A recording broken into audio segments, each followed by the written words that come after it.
காத்துட்ருக்கோம். ஜூலை 10 திரையரங்குகளில் freedom release ஆக இருக்கு.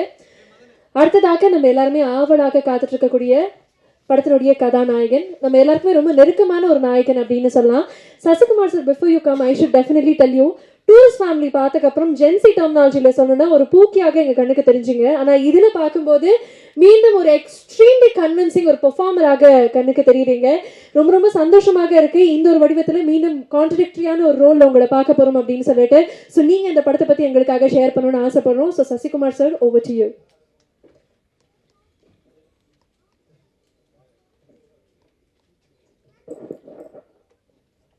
எல்லோருக்கும் வணக்கம். பத்திரிகை நண்பர்கள் அனைவருக்கும் என்னுடைய வணக்கம். வந்திருந்திருக்காங்க எல்லாருக்கும் வணக்கம். ரொம்ப நன்றி சார்.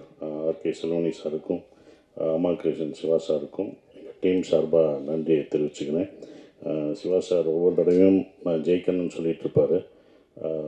ஸோ அவருக்கு என்னுடைய நன்றியை தெரிவிச்சுக்கிறேன். செல்வனி சார், உங்களை எங்களுக்கு ரொம்ப பிடிக்கும். ஒரு இன்டர்வியூ பார்த்துட்டு தான் உங்கள் படம் எங்களுக்கு ரொம்ப பிடிச்சது. உங்களை எப்போ பிடிச்சதுன்னா, உங்கள் இன்டர்வியூ ஒன்று பார்த்துட்டு உங்கள் வீட்டுக்கு நான் வந்தேன். உங்களுக்கு ஞாபகம் இருக்குமான்னு தெரில. உங்கள் வீட்டுக்கு வந்து உங்களை இது பண்ணேன். உங்கள் இன்டர்வியூவில் என்ன சொல்லியிருந்தீங்கன்னா, நீங்கள் ஃபஸ்ட்டு படம் எடுத்துகிட்டு சௌத்ரி சார் கூப்பிட்டு ஒரு செக்கு கொடுத்தாரு. 2வது படம் எனக்கு பண்ணுங்க அப்படின்னு புலன் விசாரணைக்கு அப்புறம் பாத்ரூமில் போய் எவ்வளோ எடுப்பாங்கன்னு பார்த்தப்ப 5000 இருக்குன்னு நினச்சி பார்த்தீங்க. 5 லட்சம் அட்வான்ஸ் கொடுத்துருந்தாங்க. அதை வச்சுட்டு நான் வீட்டுக்கு போகலான்னு போகும்போது ராவுத்தர் சார் ஃபோன் பண்ணி, விஜயகாந்த் சார் ஆஃபீஸில் ஃபோன் பண்ணி, விஜயகாந்த் சார் படம் அடுத்து 100வது படம் அவருடைய படம், அதை நீங்கள் தான் எடுக்கணும் அப்படின்னு சொன்னோடனே மறு நிமிஷமே அவர் போய் அந்த செக்கை என்னை ஃபஸ்ட்டு கொடுத்த ப்ரொடியூசருக்கு தான் நான் அடுத்த படம் பண்ணுவேன் அப்படின்னு சொல்லி அந்த 5 லட்சத்தை அவங்களுக்கு கொடுத்துட்டு வந்ததை பார்க்கும்போது, இப்படி ஒரு மனிதர் இந்த காலத்துலையா அப்போ இருந்திருக்காங்க உங்களுக்கு அப்படின்னு சொல்லிட்டு நான் அவங்கள வந்து, சார் எனக்கு ஆச்சரியமாக இருக்குது, அப்படிலாம் பண்ணுவாங்களா சார் அப்படின்னு நான் ஆச்சரியத்தோடு கேட்டேன். ஜெயிச்சுட்டு அதே கம்பெனிக்கு பண்ணுவாங்களா சார், இது ரொம்ப சந்தோஷமாக இருக்குது சார் அப்படின்னு சொன்னேன். ஸோ அதில் எனக்கு அவரை ரொம்ப பிடிக்க ஆரம்பிச்சது. ஸோ அவர் இங்கே வந்ததுக்கு ரொம்ப நன்றி, எங்களை வாழ்த்துனதுக்கு ரொம்ப நன்றி சார். ஆர்ட் டைரக்டர், அங்கேருந்து வரேன் நான். ஆர்ட் டைரக்டர் ரொம்ப சிறப்பாக பண்ணியிருந்தார். நான் 2 படம் நாங்கள் பண்ணிட்டோம். அப்படி லைவாக அந்த செட்டு எப்படி பார்த்தீங்களோ அது போட்டிருக்காரு. ரொம்ப அமைதியாக இருப்பாங்க. அப்படிப்பட்ட ஒரு ஆர்ட் டைரக்டர். அதுக்கப்புறம் உதய் கேமராமேன், டைரக்டருக்கு ஏற்ற கேமராமேன் தான். அவர் பேசி நான் இப்போ தான் பார்க்குறேன். இங்கே தான் அவர் பேசியே நாங்கள் பார்க்குறோம். ஸ்பாட்டில் என்ன அது இருந்தாலும், பூமியாக இருந்தாலும், எவ்வளோ கஷ்டப்பட்டாலும் அவர் பாட்டுக்கிட்டு அவர் வேலையை அதை பார்த்துக்கிட்டு தான் இருப்பார்.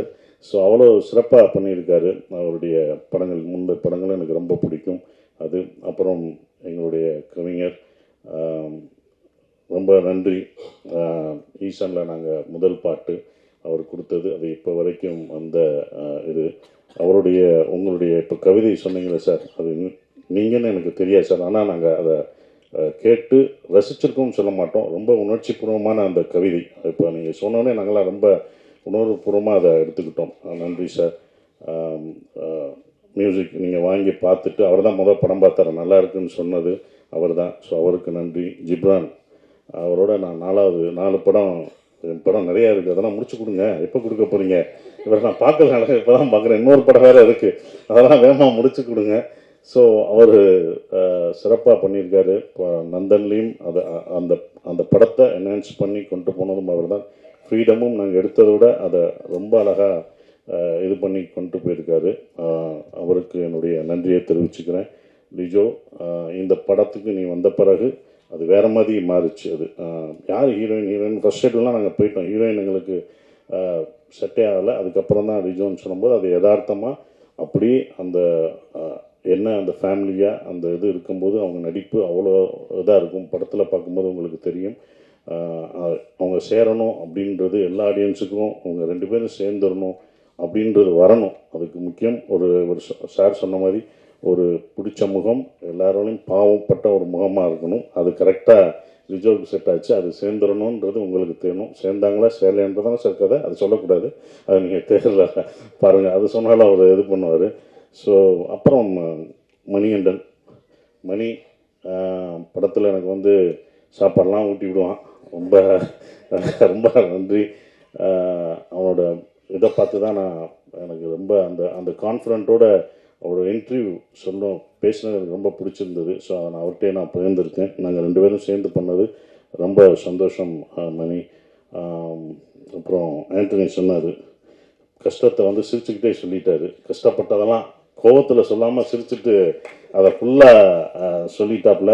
நாங்கள் வேற பக்கத்தில் நடந்து போனோம்னு சொன்னேன். அந்த ஒரு சீனுக்கு தான் அப்படி நடந்து போனோம். நீ வராத சீன்லாம் நானும் ஐயாவும் போட்டு தண்ணி வர்றதெல்லாம் நீ பார்க்கலையே. அதுக்கு மேலே இன்னும் நிறையா கஷ்டப்பட்டிருக்கோம். மு ராமசாமி ஐயாவும் நாங்களும் அவ்வளோ இது பண்ணுவோம், கஷ்டப்படுறோம். நீங்கள் எப்படி இன்றைக்கி என்ன பண்ண போகிறாங்கன்னு பேசுவீங்கள்ல. நானும் ராமசாமி, மு ராமசாமி அவர் வந்து ஒரு ஈழத்தை நேசிக்கக்கூடிய ஒருத்தர். அவர் வரல, முனைவர் மு ராமசாமி. அவர் சொல்லுவார், நம்ம எவ்வளோ கஷ்டப்பட்டு போகிறோமே, அவங்க எவ்வளோ கஷ்டப்பட்டுருப்பாங்க, அவங்க தப்பிக்கும்போது இன்னும் என்னென்னா அனுபவிச்சிருப்பாங்க, அப்புறமா இன்னும் கொஞ்சம் போகும் நமக்கு. அப்படி தான் நாங்கள் பேசுவோம். இதே இடத்துல சார் நமக்கு இப்போ மூச்சு அடைக்கல, இப்போ எப்படி சார் இருக்கும் அப்படின்னு சொல்லும்போது அது இன்னும் எங்களுக்கு நல்லா பண்ணணும் அப்படின்னு தோணும். அந்த வழியெல்லாம் மறந்துடும் அவர் சொல்லும்போது. அவங்க பட்டதோட அதெல்லாம் ஒரு வழியா, ஏன்னா ஒரு ரியல் இன்சிடென்ட், அவங்க எப்படி தப்பிச்சிருப்பாங்க, எப்படி போயிருப்பாங்கன்னு ஒன்று இருக்குது.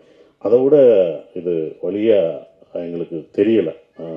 அதுதான் இந்த படம் வந்து எப்படி அவங்களே போராடினாங்க, அப்போ நம்ம அதை விட கொஞ்சம் போராடணும்ல. ஃப்ரீடம்னு வச்சுட்டாங்கல்ல, அது கூட இல்லாட்டி நான் என்ன, எல்லாரோடையும் தான் போராடணும். ஸோ ரொம்ப சிறப்பாக ஆண்டனி 2வது படம் நான் ஏற்கனவே பங்குன்னு எனக்கு அந்த பிரம்மனில் நடிச்சிருந்தாப்புல, ஹீரோவும் நடிச்சிட்டு இருக்காப்புல.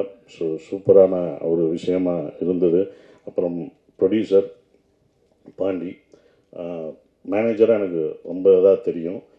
முதல் சிவா சார் தான் பாண்டி வச்சு ஒரு படம் ப்ரொடியூஸ் பண்ணுங்கன்னு சொல்லும்போது அவர்கிட்ட நான் சொல்லுது, வேணாம் பாண்டி, நீ ப்ரொடக்ஷன் மேனேஜராகவே எது, நீ வாங்கி பழகியாச்சு, நீ ப்ரொடியூசர்னா கொடுக்கணும், அதை ஞாபகம் வச்சுக்கோ, கொடுக்கணும் அதை ஞாபகம் வச்சுக்கோ அப்படின்னு நான் சொன்னேன். இல்லை சார் நான் பண்ணுவேன் சார், எனக்கு கான்ஃபிடென்ட் இருக்குது அப்படின்னு.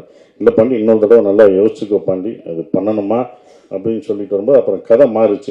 இந்த கதை சார், இந்த கதையும் பண்ணணுமா, இது ரொம்ப இருப்பா அப்படின்னு. இல்லை சார் நான் பண்ணுவேன் சார் அப்படின்னு சிவா சார் சொன்னார். பாண்டி ஏதாவது சொன்னால் அழுதுருவார்னு தான் அவர்கிட்ட சொன்னேன். சார் காசு கேட்டாலும் அழுதுறாரு சார், ஏதாவது சொன்னால் அழுதுறாரு சார். சார் காசு ஆர்டிஸ்ட்டும் டெக்னீஷியனும் கேட்டாலும் அழுதுறாரு சார், எப்படி சார் இது பண்ண முடியும் அப்படிலாம் நான் அவர்கிட்ட சொல்லிட்டு இருந்தேன். பட் என்னென்னா ஒரு கட்டத்தில் சரி அவருக்கு பண்ணுவோம், நம்ம அவரோட கான்ஃபிடென்ட் தான், அவர் நான் பண்ணுவேன் சார் என்னை நம்புங்க அப்படின்னு சொல்லி அந்த நம்பிக்கை தான், நாங்கள் வச்ச நம்பிக்கை தான் இவ்வளோ தூரம் ரிலீஸ் வரைக்கும் அவர் கொண்டு வந்திருக்கார்.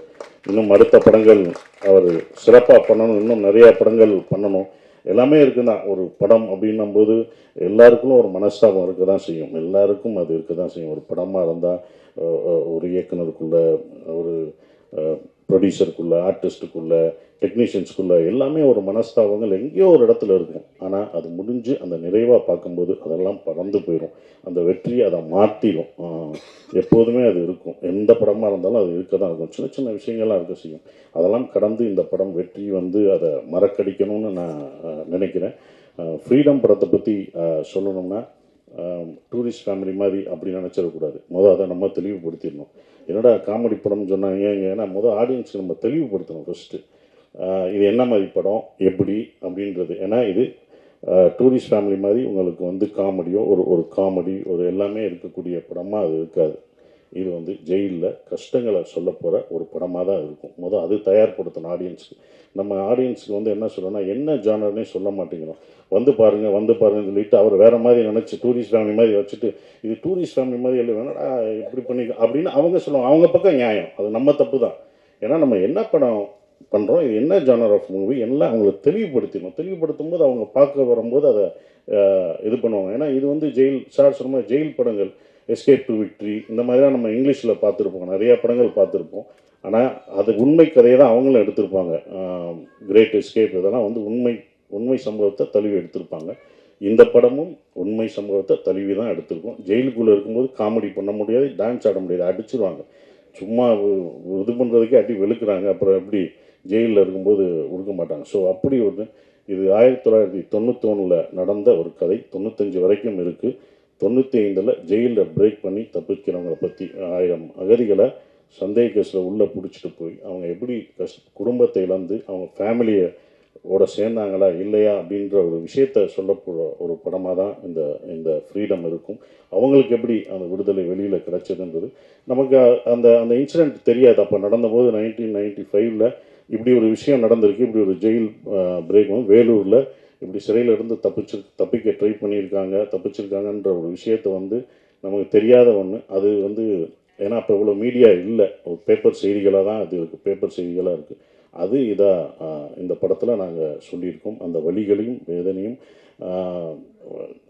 இந்த படங்கள் அப்படியே சொல்லும், யதார்த்தமாக சொல்லும். படம் பண்ணும்போது இப்படி ஒரு படத்தை பாண்டி எடுத்ததுக்கு நன்றியை தெரிவிச்சுக்கிறேன். ஏன்னா ப்ரொடியூசர் தான் இதுக்கு அக்செப்ட் பண்ண. நான் திருப்பி கேட்டேன், ஏன்னா இப்படி ஒரு படம் நான் சந்தோஷமாக இருக்கேன் சார். இப்போ கூட படம் பார்த்துட்டு நல்லா இருக்குன்னு சொல்லியிருக்காரு. அதுக்கு ரொம்ப நன்றி. ஏன்னா ப்ரொடியூசருக்கு தான் அது பிடிக்கணும். அப்புறம் டைரக்டர், நான் ஏற்கனவே ஒரு படம் பண்ணிவிட்டேன், அவரோட ஒர்க் எனக்கு ரொம்ப பிடிக்கும். தோல்வியெல்லாம் கிடையாது, தோல்வியோ வெற்றியோ கிடையாது. நான் மேக்ஸிமம் பண்ணேன்னா புதுமுக இயக்குநருக்கு தான் பண்ணியிருக்கேன். மேக்ஸிமம் இல்லை, எல்லாரையும் அதிகமாக நான் பண்ணது 11-12 புதுமுக இயக்குநர்கள் படத்தில் நடிச்சிருக்கேன், ப்ரொடியூஸ் பண்ணியிருக்கேன். அதுக்கப்புறம் தோல்வி இயக்குநர்களுக்கு தான் நான் பண்ணியிருக்கேன். வெற்றியடைஞ்ச இயக்குனர் ஒன்று தான், அது நாடோடிகள் முடிஞ்சு போராளி சமுத்திரகனி மட்டும்தான் பண்ணியிருக்கேன். அதுக்கப்புறம் நான் பண்ணதே இல்லை. அது நமக்கு சில விஷயங்கள் இப்படி தான் பண்ணணும்னு வரும், நம்மளை தேடி அப்படி தான் வரும். அந்த மாதிரி தான் இருந்தது. ஏன்னா வெற்றி தோல்வியெல்லாம் பார்க்கக்கூடாது, அடுத்த அந்த அந்த ஸ்கிரிப்ட் என்னவா இருக்குது எப்படி இருக்குன்னு தான் பார்க்கணும். அப்படி தான் இந்த படத்தை நான் பார்த்தேன். சிவா சார் கொஞ்சம் சீரியஸாக தான் இருப்பார், ஏன்னா அவ்வளோ ஸ்ட்ரெஸ்ஸு அதெல்லாம் தான் இருக்கும், சிரிக்க மாட்டார்.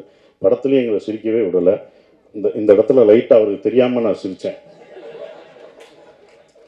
அது சார் என்ன ஃபோட்டோவுக்கு சிரிக்கிறீங்க அப்படின்னா, சார் ஃபோட்டோவுக்கு தான் நாளைக்கு அவருக்கு ப்ரொடியூசருக்கு தேவைப்படுமே அப்படின்னு நினச்சி உங்களுக்காக தான் நான் அதெல்லாம் விட்டு வச்சுருக்கேன்.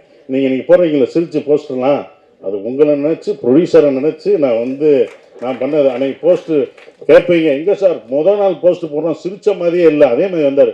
அந்த ஒரு ஃபோட்டோவில் அங்கிட்டு சிரிச்சிருப்பேன், அதை எடுங்க, அங்கே நிறையா சிரித்து வச்சுருப்பேன் அப்படின்ட்டு தான் இருக்கும். ஃபோட்டோவுக்கு சிரிப்பேன், சார் சிரிக்கக்கூடாது, சிரிக்காமல் எடுங்க அதுங்க, அப்படி திரும்பும்போது அப்படி சிரிச்சிருவேன்.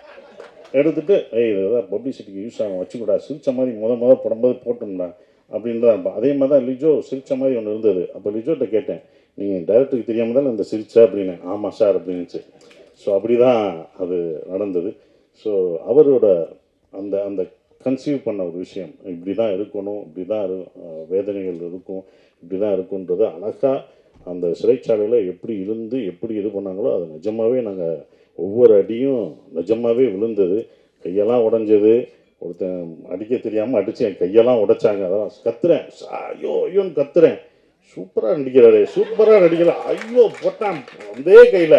நான் சொன்னேன், இந்த கை எனக்கு ஏற்கனவே அடிபட்டுருக்கு, நான் இதாக இருக்குது, இங்கே அடிக்காத, எங்கே வேணால் அடி, தலைகளை தொங்க விட்டாங்க. அடிக்கும்போதே நான் கத்துறேன், ஆன்னு கத்துறேன். யாரும் ஒருத்தரும் வரவே இல்லை. என்ன சார் பயங்கரமாக அடிக்கிறார், தந்திரமாக நினைக்கிறேன், கட்டுறேன் அப்படின்ட்டு நிஜமாக விழுந்துச்சுமா. அப்புறம் தான் எல்லாம் இது பண்ணாங்க. ஏன்னா ஃபைட்டர் அடிக்கும்போது கரெக்டாக அடித்தார், அவர் நடித்த ஒருத்தர் அவர் தவறாக இது பண்ணார். ஸோ அதெல்லாம் மீறி தான் வந்திருக்கோம் நாங்கள். அது சிறப்பாக இருக்கிறது. ரொம்ப நன்றி. இந்த படத்தை நாங்கள் ரொம்ப சொல்லக்கூடாது, இது இப்படி இருக்கும் அப்படின்னு.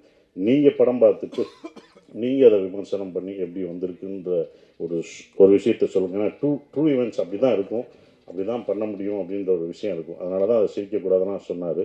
அப்புறம் இதில் நான் மறுபடியும் ஸ்ரீலங்கன் பாஷை பேசியிருக்கேன். என்ன அடுத்தடுத்து பண்ணுறீங்க, என்ன அடுத்தடுத்து ஈழத்தமிழில் பேசுகிறீங்க அப்படின்லாம் கேட்டாங்க. அதுவும் தமிழ் தாங்க, அது என்னோடய தமிழ் தாங்க, அதை நான் பேசுகிறதுல என்ன. 4 படம் 5 படம் வந்தாலும் அதே இதில் தான், நான் 10 படம் பண்ணாலும் அது பண்ணுவேன், அது தமிழ் படம் தான், நான் தமிழ் தான் நான் பேசுகிறேன் அப்படின்ற ஒரு விஷயம். அந்த தமிழ் இதுதான் முன்னாடி பண்ணோம், டூரிஸ்ட் ஃபேமிலிக்கு முன்னாடி பண்ண படம் தான் ஃப்ரீடம்.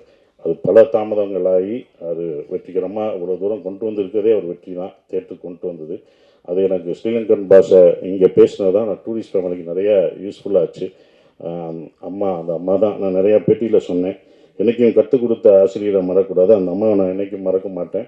எனக்கு ஸ்ரீலங்கா அவங்க தான், எந்திரிங்கம்மா, அவங்க தான் எனக்கு. நான் எல்லா இன்டர்வியூலையும் சொல்லுவேன் மகேஸ்வரி அம்மாவை, அம்மா அவங்க தான் எனக்கு ஸ்ரீலங்கன் பாஷை நல்லா படுத்தி எடுத்துட்டேன். அது வேறு சில விஷயம் அவங்ககிட்ட கேட்பேன், இது கரெக்டாங்களோ அப்படின்லாம் கேட்பேன் நான். இல்லை நீங்கள் ரொம்ப இழுத்தெல்லாம் பேசுவேன், அப்படிலாம் பேச மாட்டாங்க அப்படின்றத, நார்மலாக அப்படிலாம் பேச மாட்டேன், இப்படி தான் பேசுவாங்க அப்படின்னு சொல்லுவாங்க.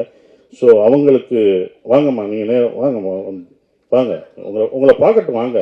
யாரா ஒரு அம்மா அம்மான்ட்டு இருக்கேன், அந்த அம்மா யாருன்ட்டு நானும் 2 படத்துக்கு கதறிக்கிட்டு இருக்கேன். வாங்க என்னோட சீட்டில் உட்காருங்க. ஸோ அவங்க தான் இந்த படத்துலையும் நடிச்சிருக்காங்க. அவங்க டீச்சர். நன்றிம்மா. இவங்க எனக்கு குரு, கற்றுக் கொடுத்த அவங்க தான். அவங்க அப்படியே எங்களுக்கு சொல்லிக் கொடுத்தாங்க டீச்சர். அவங்க நிறையா நாங்கள் இது பண்ணியிருக்கோம். நன்றிம்மா எங்களுக்கு 2 படத்துக்கு சொல்லிக் கொடுத்ததுக்கு. நீ அடுத்தடுத்த படங்களும் வருவேன். அவங்களுக்கு கொஞ்சம் பிஸி ஆக்கிட்டேன் நான். என்னென்னா இப்போ ஸ்ரீலங்கன் இந்த ஈழத்தமிழ் பேசும்போது படங்கள்லாம் வெற்றி அடையுது. ஏன்னா சுலபமாக ஈழத்தமிழ் பேசுகிற படங்கள் அவ்வளோவா வெளிவரதே கஷ்டம். அதுவும் வெற்றி அடைகிறது ரொம்ப கஷ்டம். அதை பார்ப்பாங்களா அப்படின்ற ஒரு டவுட்லாம் இருந்தது. இந்த படங்கள் யாரும் பார்க்க மாட்டாங்கன்றது. ஆனால் உலகத்தமிழர்கள் எல்லாமே அதை பார்ப்பாங்கன்ற நம்பிக்கை இருந்தது. அதை எப்படி கொடுக்கணும் அப்படின்றது இருந்தது. ஏன்னா ஒரு கான்ட்ரவர்சியான சப்ஜெக்ட் தான். அந்த கான்ட்ரவர்சியை நம்ம அதை தணிக்கை குழுவில் இதாகாமல் பார்த்துக்கிற ஒரு விஷயம் இருக்குது. அப்படி தான் 2 படமே எடுத்தாங்க. இதேதாவது கான்ட்ரவர்சியானாங்க, நான் நடிக்கிறனால கண்டிப்பாக கான்ட்ரவர்சியாக இருக்காது அப்படின்றத நான் உத்தரவாதம் கொடுத்துட்டேன். அப்படிலாம் எதுவுமே வராது. அவர் ஏற்கனவே பட்டனால சிவா சார் ஏற்கனவே ஒரு படம் பண்ணி நிறையா சென்சார் ஆனனால இந்த படம் எப்படி சென்சார் ஆகாமல் கரெக்டாக எதை சொல்லணும், எதை சொல்லக்கூடாது, எந்த விஷயத்தை சொல்லணுன்ற ஒரு விஷயத்தை சிவா சார் அந்த படத்தில் சத்ய சிவா அழகாக அதை என்ன சொல்லணுமோ சொல்லிட்டாரு. ஸோ இது எந்த அரசியல் பேச போகிறதில்ல. எந்த அரசியலையும் யாரையும் கான்ட்ரவர்சியாக தாக்கி இந்த படம் பேசாது. ஆனால் மனிதர்கள் ஒரு இனத்தோட வலியும் வேதனையும் சொல்ல போகுது. அதுதான் இந்த படம். அவங்களுடைய வலி வேதனை, அவங்க எப்படி அதிலிருந்து வெளியே வர்றாங்க, அவங்களுக்கு அந்த சுதந்திரம் கிடைச்சதா அப்படின்ற ஒரு விஷயம். சுதந்திரம்ன்றது சொந்த மண்ணில், சொந்த நாட்டில், சொந்த மக்களோடு வாழ்கிறது தான் சுதந்திரம். அந்த சுதந்திரம் இல்லாமல் வெளியூர்களையும் வெளிநாடுகளையும் வாழ்கிற அவங்களுக்கு இந்த படத்தை நாங்கள் சமர்ப்பிக்கிறோம். இந்த ஃப்ரீடம் அவங்களுக்கு, அந்த சுதந்திரம் கிடைக்கட்டும், அந்த ஃப்ரீடம் கிடைக்கட்டும் கேட்டு நான் நன்றியை தெரிவிச்சுக்கிறேன். நன்றி, வணக்கம். Thank you so much, Sasi sir. Thank you very, very much.